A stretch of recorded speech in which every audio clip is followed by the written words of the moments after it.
As the story unfolds, we are introduced to Takegawa Yoshino and Mahiro, two high school students who are the best of friends.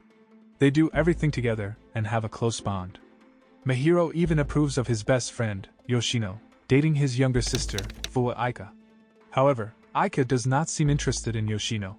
Meanwhile, Kusarabe Hakaze, a woman with magical powers, is stranded on a remote island that is protected by magic, rendering her unable to use her powers. She is furious with a man named Samon for abandoning her on the island and is determined to get revenge. The narrative follows these characters as they navigate their relationships and conflicts. Several months later, Mahiro goes missing, causing concern among their teachers at school. Yoshino has no idea where his friend is, but he believes that Mahiro is still alive.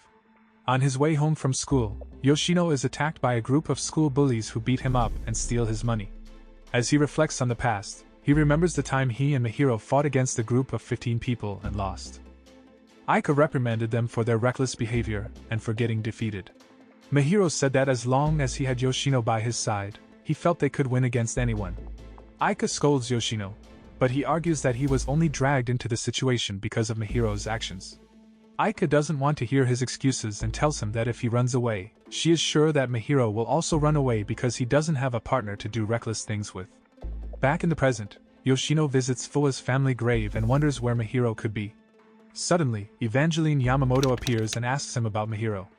When Yoshino says he doesn't know anything, Evangeline pulls out a gun and tells him about a teenager who wandered into several quarantine zones and claimed to be Fua Mahiro, who had just saved someone. Yoshino is skeptical, knowing that Mahiro is not the type to save others. However, Evangeline mentions that the person Mahiro saved was a 15-year-old girl, which makes Yoshino suspect that perhaps Mahiro did save her because she reminded him of Aika. When Evangeline asks who Aika is, Yoshino explains that she was Mahiro's younger sister who died some time ago. Mahiro was devastated by Aika's death, and was also upset with the police for never finding the killer. He becomes determined to find Aika's killer. However, Evangeline is frustrated with Yoshino's explanation and intends to kill him. Suddenly, Mahiro appears and attacks Evangeline, saving Yoshino. His appearance surprises both Yoshino and Evangeline, especially when he is able to withstand her bullets with his magic. Evangeline asks Mahiro about the syndrome, but he does not answer and instead easily defeats her. After the confrontation with Evangeline, Mahiro takes Yoshino with him as they leave. Along the way, they come across a man whose body has hardened into iron, a symptom of the black iron syndrome that Evangeline had mentioned. Mahiro tells Yoshino that the syndrome has infected all of Japan, but the government is covering it up and has designated infected areas as quarantine zones. When Yoshino asks where Mahiro got his magical powers, he explains that he met a powerful wizard named Kusarabe Hakaze, who is currently stranded on a remote island. Hakaze sent him a glass bottle containing a wooden doll, which he used to communicate with her and make a contract. In exchange for helping her, Hakaze promised to find Aika's killer. Mahiro also reveals that the appearance of the Black Iron Syndrome is the result of a group of witches attempting to awaken something dangerous.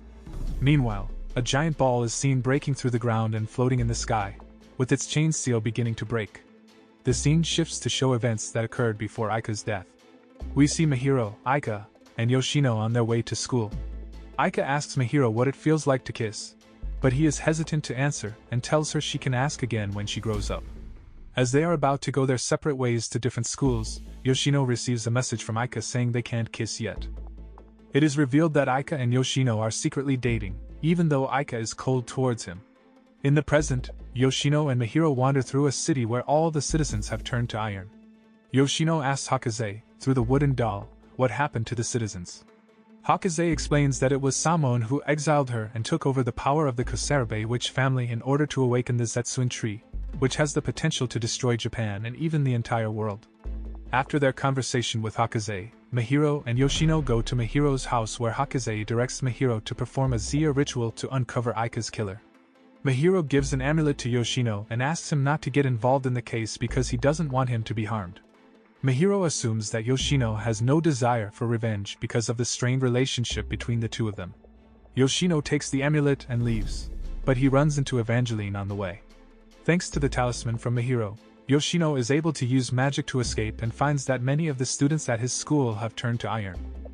Evangeline tracks down Yoshino and attacks him with poisonous gas, but he manages to defeat her in a confrontation on the roof of the school. As Evangeline falls off the roof, Yoshino saves her before she hits the ground. In the meantime, Mahiro has discovered information about Aika's killer and finds that they have a connection to the Kasarabe incident. When he leaves his house, he meets Kasarabe Natsumura, a man with a spear. Hakaze warns Mahiro not to fight Natsumura, but he ignores her warning.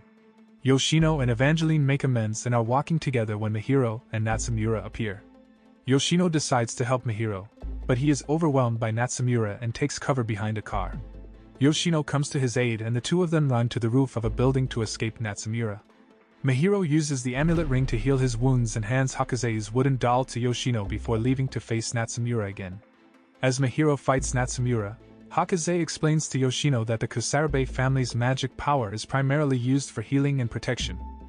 Natsumura has strengthened his defense magic and uses it to attack. Hakaze tells Yoshino that her family's magic power comes from the beginning tree, which can be invoked by the entire Kasarabe family to gain power. However, in exchange for this power, the beginning tree demands a sacrifice from human civilization. The more advanced the civilization around the witch, the stronger their magic becomes. Because of this, Hakaze was exiled to a remote island with no advanced civilization, rendering her unable to use magic. After hearing Hakaze's explanation, Yoshino sets off to find Mahiro. He eventually discovers Mahiro's cell phone and uses it to track his location. Meanwhile, Mahiro and Natsumura are fighting in different parts of the city, and as Mahiro's talismans are destroyed one by one, he becomes overwhelmed by Natsumura, who remains uninjured. As Yoshino continues to search through the destroyed city, Evangeline leaves in a car while continuing to communicate with the Japanese military. However, the military decides to cut off access to the city by sending helicopters to fire missiles, destroying the perimeter of the city. As Mahiro was being held down by Natsumura in a tunnel, Yoshino arrived just in time to save him. Using magic to track Mahiro's location, Yoshino led him to safety in the forest. But Natsumura wasn't about to let them get away so easily, chasing after them as they ran. When they reached the end of the tunnel, Yoshino grabbed Mahiro's hand and used magic to whisk them away into the forest. Natsumura, however, was not so lucky and ended up being trapped in the tunnel as it was bombed by military helicopters. In the end, both Mahiro and Yoshino managed to escape from Natsumura and left the city by train. Mahiro confided in Yoshino that a member of the Kasarabe clan was responsible for Aika's murder, though they were still unsure of the exact culprit. Using her magic, Hakaze had been able to narrow down the possibilities, but they still had a long way to go in their search for the truth. As Yoshino and Mahiro journeyed through the countryside, they stopped to rest at a shrine. Suddenly, a swarm of butterflies appeared, a sure sign that the Black Iron Syndrome was about to hit the area. Despite trying to warn the villagers, no one believed Yoshino's warning. As a result, the entire village was turned to iron. At the same time, another giant ball emerged from the mountains. Feeling defeated, Yoshino and Mahiro went to an abandoned inn to rest. While Mahiro slept, Hakaze asked Yoshino how he knew Mahiro. Yoshino told her that they had been classmates in elementary school, but had struggled to make friends. He admitted that he had a hard time getting along with others, while Mahiro came from a respected family but still struggled to socialize. Despite their challenges, the two had formed a close bond over the years. One day, while walking home from school, Mahiro was involved in a hit-and-run accident with a motorcyclist. Despite being seriously injured, the motorcyclist fled the scene while Mahiro was left with only a few broken bones. In an effort to show support, the homeroom teacher invited the students to visit Mahiro in the hospital. However, no one wanted to go, so they sent Yoshino as their representative. When Yoshino arrived at the hospital, he and Mahiro did not get along well. Mahiro even asked Yoshino to investigate the incident, believing it wasn't an accident but rather an attempt on his life disguised as a robbery. Despite his initial reluctance, Yoshino agreed to investigate. As he visited Mahiro regularly and reported on his findings, he began to suspect that the motorcyclist must have known Mahiro's usual route, leading him to suspect Mahiro's former driver as a possible accomplice. Though Mahiro had never considered Yoshino a friend before, the two have been inseparable ever since.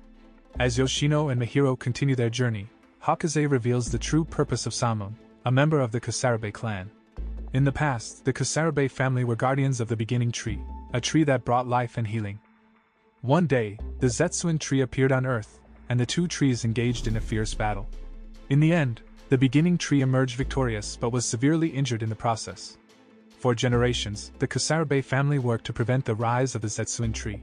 However, Samon had other plans and summoned the fruit of the Zetsuen tree, a giant ball of chains, in an attempt to awaken the tree and gain its power, which was stronger than that of all the witches of the Kasarabe clan.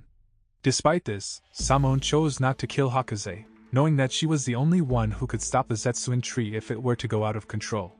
As Yoshino and Mahiro arrived at a seaside marine aquarium, Yoshino was reminded of a date he had with Aika.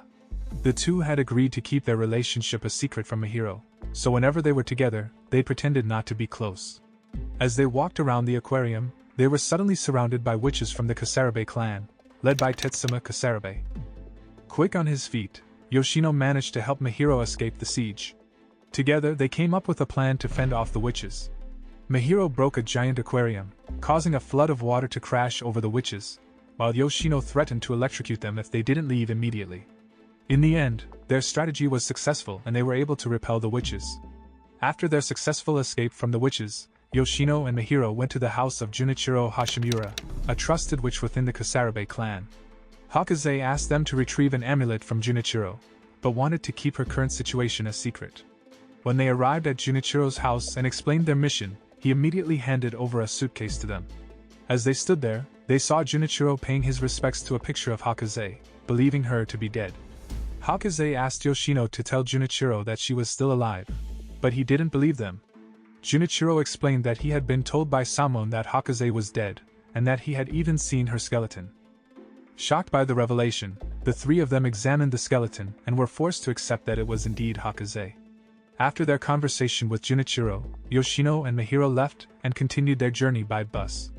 They discussed the mysterious skeleton, speculating that if Junichiro believed it to be Hakaze's, then the person they had been communicating with must have been a ghost. Hakaze, however, immediately denied this possibility, insisting that ghosts don't exist. As they traveled, they encountered a city overrun with mysterious butterflies causing people to turn into iron statues. They quickly asked the bus driver to leave the city and save their lives. Meanwhile, Junichiro was surprised to see the fruit of the Zetsuen tree rising in the city and was confronted by Natsumura. Natsumura wondered why Junichiro hadn't turned into an iron statue, to which Junichiro replied that he had an amulet like other witches and was protected from the threat. Natsumura then attacked Junichiro, but was easily defeated. He revealed that the true threat to the world was not the Zetsuen tree, but rather Hakaze and the beginning tree. As the bus carrying Yoshino and Mahiro managed to escape the city, they were forced to continue on foot when the bus suffered an engine leak.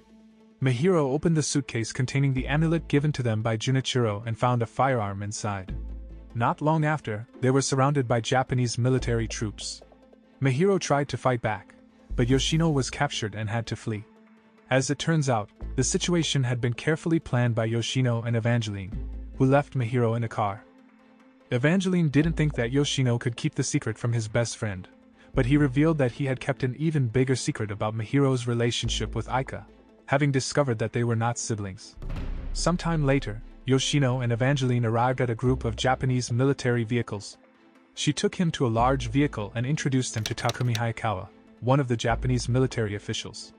Takumi explained that they were planning to launch an attack on Samon's base. Afterwards, Yoshino gave Evangeline some amulets, and she provided him with advanced weapons. As they fled, Mahiro appeared and attempted to save Yoshino, using his magic powers to attack the military forces. He was able to rescue Yoshino, and the two of them fled to the forest area. Mahiro remembered his past with Aika, recalling how he was inexplicably drawn to her despite not normally being attracted to her type. He even forbid her from dating anyone else out of fear of jealousy. In the present, Yoshino and Mahiro finally arrived at an abandoned house on the edge of the mountains, and decided to rest there for the night. It was now Yoshino's turn to reflect on his past with Aika. He remembered how they would often sneak off to make out when Mahiro wasn't around, like in the library.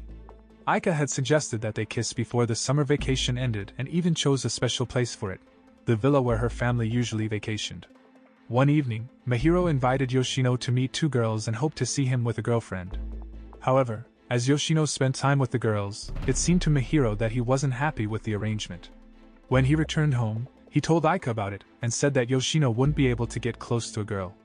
Aika suggested that perhaps Yoshino needed a girl like Mahiro and pointed out that no matter what, Yoshino would always be near Mahiro.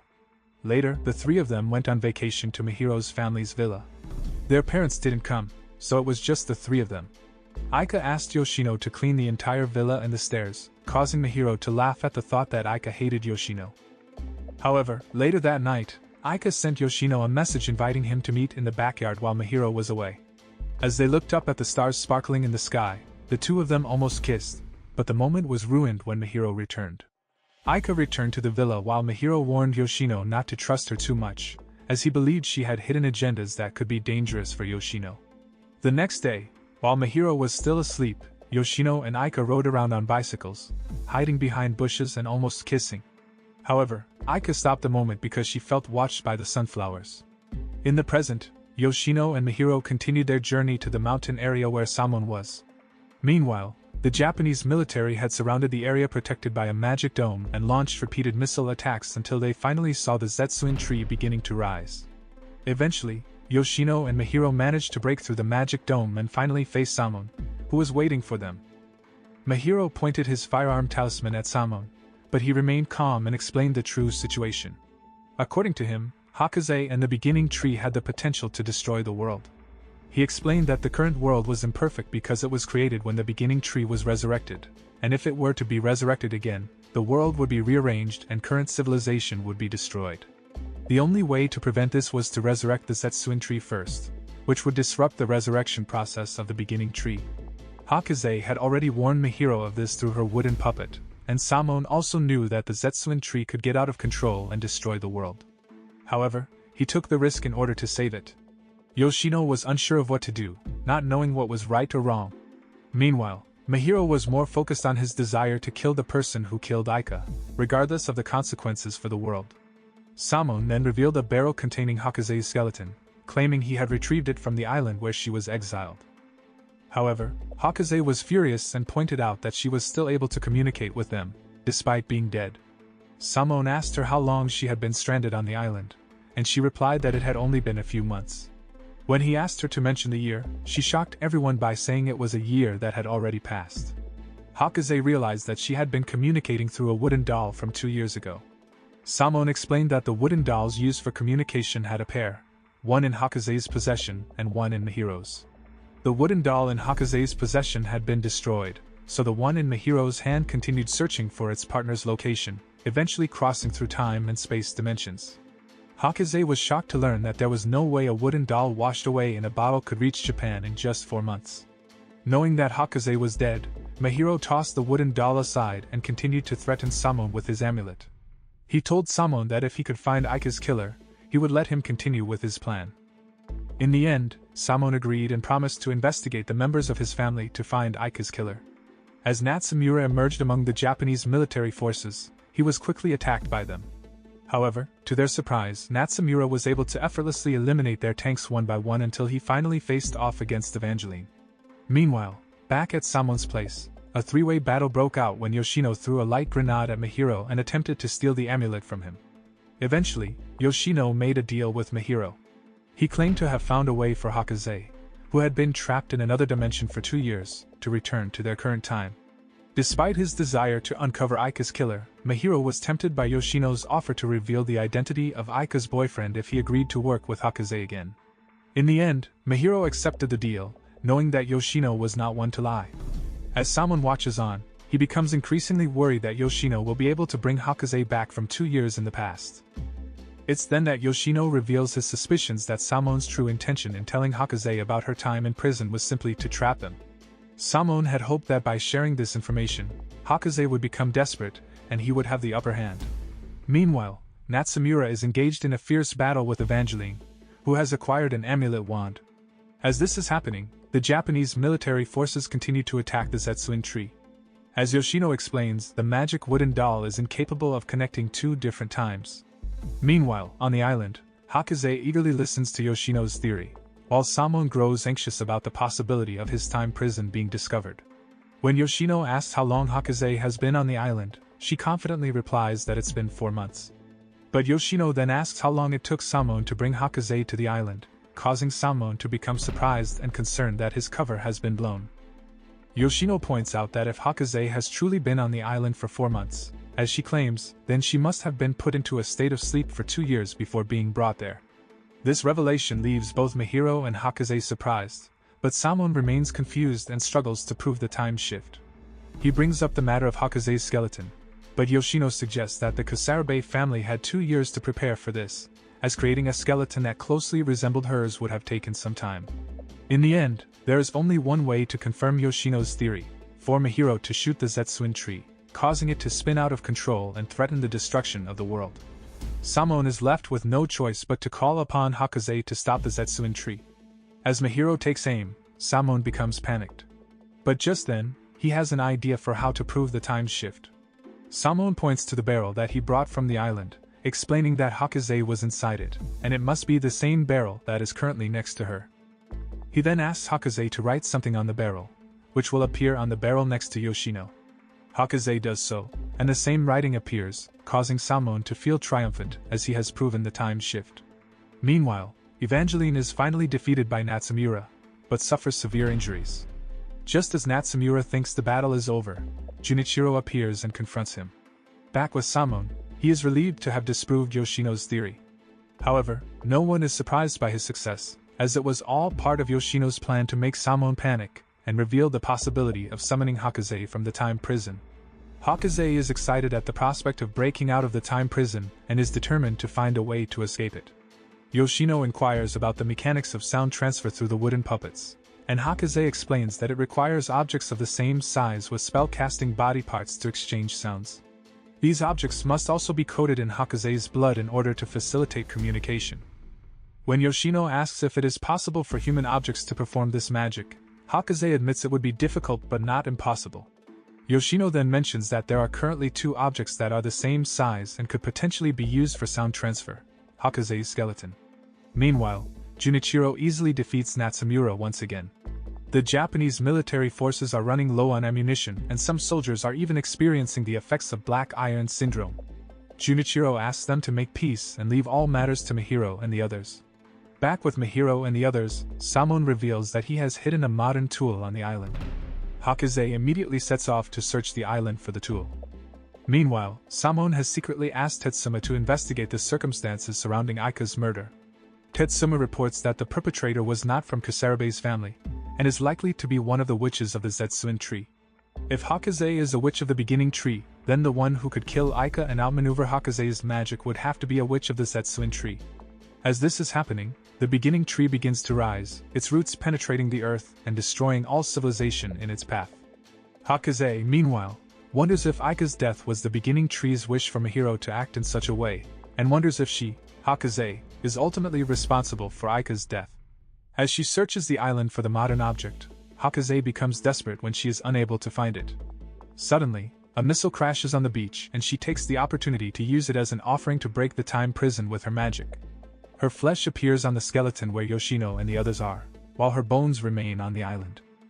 Hakaze has successfully returned to the present, and Yoshino immediately gives her a jacket as she arrived naked. Mahiro then reminds her of the promise she made to him. Hakaze reaffirms her determination to find out who killed Aika, and if it turns out to be the beginning tree, she is willing to accept death at the hands of Mahiro. Unfortunately, disaster strikes as hundreds of roots from the beginning tree emerge and go on a rampage, much to Hakaze's surprise, as the tree should only wake up with her permission. The roots manage to break through the magic dome created by the witches, and in order to stop them, Hakaze must go to the witch's ritual room. Samon initially refuses to reveal its location, but as the situation becomes dire, he has no choice but to divulge its location. The beginning tree and Zetsuen tree engage in battle once again, and it becomes clear that the beginning tree has the upper hand. During the fight, pieces of the beginning tree impale both Yoshino and Mahiro, causing them to suffer fatal injuries. Hakaze is shocked to see the beginning tree seemingly discard Yoshino and Mahiro after they are no longer needed. She tries to treat Yoshino while asking Samon to do the same for Mahiro. Soon after, Mahiro wakes up to find Aika in the living room with him. He feels as though all the terrible events were just a dream, but as he tries to relax, he is carried away by memories of everything that has happened. As he is once again impaled by a piece of wood, he wakes up in a hospital as an elementary school student, where he meets a young Yoshino who has come to visit him. Mahiro immediately asks about Aika's boyfriend, but Yoshino is more interested in explaining the events occurring outside. He tells Mahiro that the beginning tree has risen worldwide and that military forces from all countries have carried out a joint attack, but they have all been slaughtered by the beginning tree. Not only that, But the beginning tree grows in every place where there is conflict, leading to a more peaceful world. Yoshino warns Mahiro that anyone who declares war will be destroyed by the beginning tree, and even if they are fighting amongst themselves, the tree will continue to grow. Despite the peaceful state of the world, Mahiro is not satisfied as he has not yet avenged Aika's death. Mahiro wakes up once again, this time in the real world, where he meets Samon, who tells him that he has been asleep for 1 month. Mahiro asks about Yoshino's condition and is relieved to hear that he is doing better than him. Looking out the window, Mahiro sees the roots of the beginning tree everywhere. Samon explains that this is only a small part of the tree and then asks Mahiro if he would be willing to kill Yoshino. On the other hand, a man named Hanamura Megumi is seen working in a construction area. During a break, he talks to his partner about the rumors of the Zetsuen witch, who is said to be able to defeat the entire beginning tree. Hanamura believes the rumors because he himself is one of the Zetsuen witches. News of the Zetsuen witch's actions spreads quickly, and reporters flock to the area where the beginning tree's roots are located. Soon after, Hanamura appears in the sky wearing a superhero-like costume and proceeds to destroy the tree roots, convincing those who had previously doubted the existence of the Zetsuen witch. After this, Hanamura returns to a car where he and the others are heading to the Kasarabe village, as Evangeline suspects that intruders will come there to learn about the witch village. At the same time, Hakaze takes Yoshino to the village after hearing from Evangeline that there are intruders there. Upon arriving at the village, they are greeted by the parents and children, who tell Hakaze about rumors of ghosts in the area. Hakaze is asked not to use her magic as the village is being watched. Meanwhile, Evangeline and Tetsuma come to the village to confirm whether or not Yoshino is the real Zetsuen witch. One night, the village becomes panicked when a mysterious person kidnaps a young girl. The villagers gather around an old, burning building that is separated from them by a steep ravine. The bridge has been destroyed by the intruder, so the villagers must use magic to save the girl. At first, Hakaze wants to use magic, but Yoshino forbids her, fearing that the intruder will discover their identities. He instead crosses the ravine on a rope and confronts the intruder, but is easily defeated. Seeing this, Hakaze is forced to use her magic to save Yoshino and embraces him afterwards. From a distance, Tetsuma also concludes that Yoshino did not use magic, but rather, he made Hakaze act in order to use her magic. The intruder is eventually caught. The next day, as Evangeline examines the remains of the fire, she discovers something about the origin of the beginning tree. As time passes, Hanamura travels around the world as the wizard Zetsuen, acting as a superhero and destroying many of the beginning tree's roots with the help of his friends.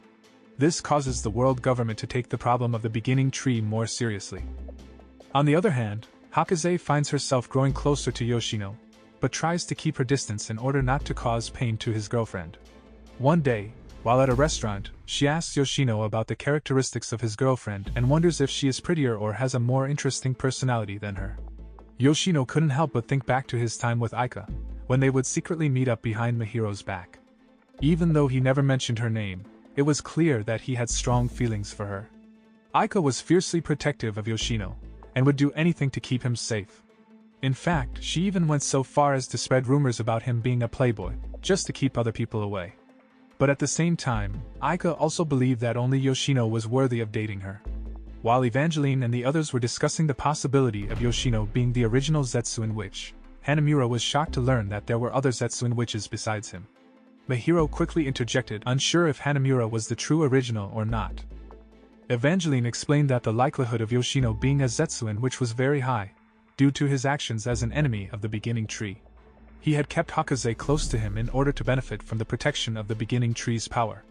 According to Evangeline's investigation, it was possible that the Zetsuen witch's heart and body were in different locations, which would explain why Yoshino was unable to perform magic, but had an extraordinary level of cunning that aided him greatly. Mahiro was warned that if it was proven that Yoshino was the Zetsuen witch, he might also be Aika's killer. Upon hearing this, Mahiro suggested that they find Yoshino's girlfriend and question her, possibly even taking her hostage. However, little was known about Yoshino's girlfriend, so Mahiro and the others held a meeting to try and gather clues about her. Mahiro was puzzled by the fact that Yoshino had not told him about her, and wondered if there was a special reason for his secrecy. Samon speculated that Yoshino might be dating a teacher, while Mahiro guessed that perhaps Yoshino's girlfriend had very large breasts, and he was too embarrassed to introduce her to him. Hanamura even suggested that Yoshino could be dating an elementary school student. In the end, none of these theories made any sense. Mahiro also pointed out that it was unlikely for Yoshino to be close to a girl, due to the rumors that Aika had spread about him being a playboy. Hanamura reasoned that this meant that Yoshino's girlfriend must have been the one who knew the truth about the rumors. Mahiro immediately thought of Aika as a possibility, but rejected the idea because Yoshino and Aika did not get along well and Yoshino had not seemed to react when she was killed. However, Hanamura argued that Yoshino could have been hiding his true feelings. Hakaze also confronted Yoshino about his seemingly emotionless reaction to Aika's death. When he was told about it, he had been stunned and unable to react, not showing any anger, sadness, or tears. But in that moment, he started crying in Hakaze's arms, and she became increasingly frustrated with the beginning tree. If it had killed Aika as a means of controlling Hakaze, she resolved to fight back against it. Meanwhile, Evangeline shared her theory with Takumi and Tetsuma about the beginning tree's ability to turn humans into iron, which cannot be proven through science. However, alchemy, a branch of science, does discuss the possibility. Evangeline also suspected that the beginning tree was not a god who created the universe, but rather a weapon of civilization destruction sent by aliens. This theory surprised Takumi and Tetsuma. Elsewhere, Junichiro met with Hakaze, who shared her intention to fight the beginning tree. She believed that if the tree had truly always helped her, it would not resist her efforts. But if it fought back, it would mean that Hakaze was only being used as a tool for resurrection by the tree, and therefore it was their enemy. Later, when Hanamura was preparing to destroy one of the beginning tree's roots, Hakaze appeared and attacked him. However, Hanamura felt that Hakaze was not trying to stop him, but rather testing him and trying to make him stronger. Despite being overwhelmed in the fight, Hakaze suddenly withdrew and allowed Hanamura to destroy the root of the beginning tree. After their confrontation, Hakaze met with Evangeline to learn more about her theory that the beginning tree was an alien weapon. Evangeline explained that it might be one of several weapons planted on Earth in order to prevent human civilization from advancing too much. Whenever conflict arose, the tree would rise up and intervene, in anticipation that Earth would not become a threat to other planets. Meanwhile, Mahiro and Yoshino finally had a chance to talk, and Yoshino revealed the truth about his relationship with Aika. Initially awkward, Mahiro expressed happiness that Aika had been dating someone like Yoshino, and the two reconciled. The following day, Hakaze and the others met to discuss how to discover Aika's killer. They determined that in order to do so, they needed to find out what happened before Aika was killed. Hakaze proposed returning to the island where she had been stranded, and then traveling to Japan to investigate. However, someone warned her that if she went back in time, it was possible that she herself could become Aika's killer. Hakaze acknowledged this possibility, but felt that she had to find the truth no matter what. The necessary preparations were made, and Hakaze melted into a skeleton and returned to the desert island. She searched for the secret weapon that Samon had hidden there, and once she found it, used it to activate magic. Finally, she arrived in Japan. To Hakaze's surprise, she ran into Aika, who had just returned from school.